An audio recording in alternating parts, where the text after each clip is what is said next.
man, Moses, I'm about to go down there and I'm going to take care of business. I'm going to wipe them all out. Now, if you were Moses, what would you have said? He said, I'm going to go down, I'm going to wipe everybody out, and I'm going to make you a great nation. You'd have said, yeah, that's right. We ain't need them anyway, Lord. Let's go down. I'm going to be right down there, Lord. Go do what you got to do. No, Moses begins to plead and intercede in behalf of the people. Lord, don't do this thing. Read it there. Read it. Don't do this thing. The people in Egypt are going to say, you brought them out here to commit folly with them, Lord. Don't be merciful to them, Lord. He begins to plead in their behalf. And God, listen to me now, and God gave way to Moses' pleading in their behalf. Point number 2, how many of you know that the reason you're sitting here today is not because of how great of a driver you are or how great of a person you are? You're sitting here today because somebody wore their knees out praying for you. Amen. When I was a young man, first got my license, back in the day you get your license when you're 15. You young people today messed it up. Now you got to be 16. I bought a car, my first car, I bought my own money, a Capri Classic. That was a long car. Yeah, that was a real car. You hit that car, no dents get on it right away. You know, a pebble could fall on it, you won't have dents and stuff.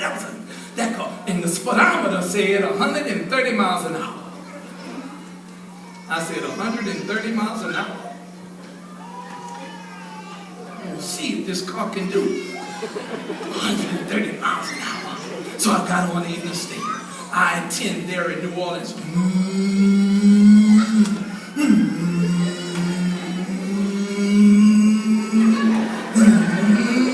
Get it up. 50, 60, 70, 80, 90. I was passing cars. 100. The needle started trembling. I was passing cars. And something said, "Fool, slow down." I was getting scared myself.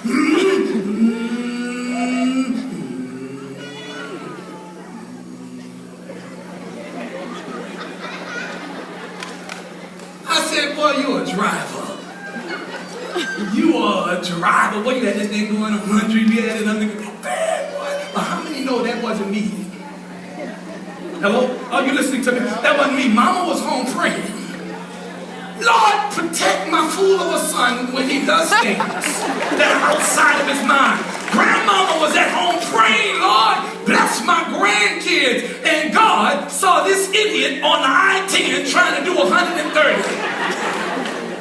And said, because somebody's interceding in his behalf, I'm going to hold my hand of protection on him.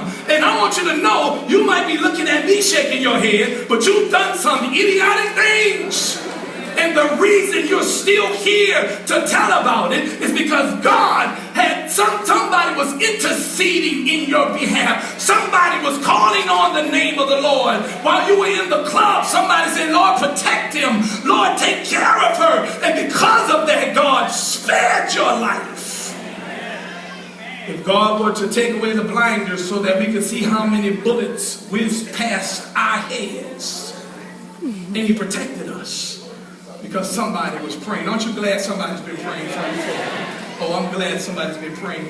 So God says, all right, Moses. Moses turns around and he's coming down the mountain right now. Boy, he's upset. Parents, you ever been upset? You say, you wait till I get home. You wait till I get home. Wait till I get home. You ever been there, parents? I'm talking to you. Parents, come on, help me out. You ever been there? Wait till I get home. You know, your child is doing something in church. You know, back in the day when I was growing up, you could just be, Mom, I could be right here, and my mama could be at the top of the balcony, and she could just look at me. Anybody out here? You know what I'm talking about? I knew the looks. I could be cutting up down here, moving around, and my mom could look at us.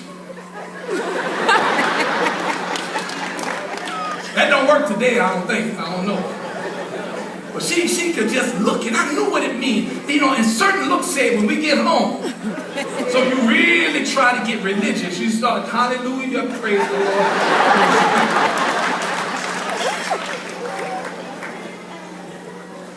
Moses is upset like that. He's coming down the mountain, and he's glowing.